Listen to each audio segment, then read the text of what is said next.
অন্তর্বর্তীকালীন সরকারের নেতৃত্বে যে কেবল 1 মাস যাত্রা শুরু হলো, এর মধ্যে আমরা কিছু অশুভ ইঙ্গিত দেখতে পাচ্ছি। রাষ্ট্রের রন্ধে রন্ধে আওয়ামী ফ্যাসিবাদী যুগের প্রেতাত্মারা কিন্তু এখনো ঘাপটি পরে বসে আছে। তারা শিক্ষায়, অর্থনীতিতে, জুডিশিয়ারিতে, অ্যাডমিনিস্ট্রেশনে সেখানে বসে তারা আবার সেই আওয়ামী ফ্যাসিবাদী যুগে এই দেশকে নিয়ে যাওয়ার জন্য তারা চক্রান্ত করছে।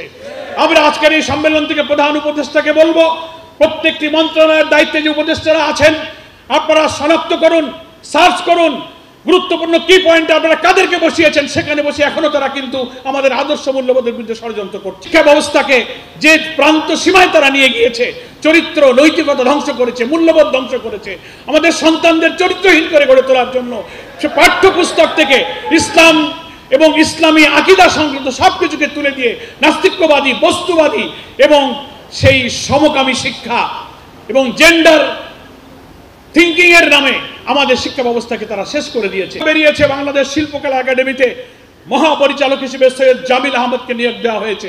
তিনি এসেই বলতেছেন যে 24 সালে এসে মেয়েদের বোরখা পরার দরকার কি। আমরা অবিলম্বে শিল্পকলা একাডেমির মহাপরিচালকের অপসারণ চাই। কেন এই কথা সে বলল, সংশ্লিষ্ট উপদেষ্টাকে এটা বিচার করার জন্য আমরা আজকের এই সম্মেলন থেকে দেশপ্রেমিক সেরকম কিছু যোগ্য নাগরিক তৈরি করবে যাতে করে আমাদের দেশের মেধাবীরা, আপনারা জানেন আমাদের এখানে অনেক সন্তানেরা নিরাপদ মেধা এবং আশ্রয়ের খোঁজে বাংলাদেশের পরিবর্তে এখন বিদেশে যাচ্ছে, আর তারা ফিরে আসছে না।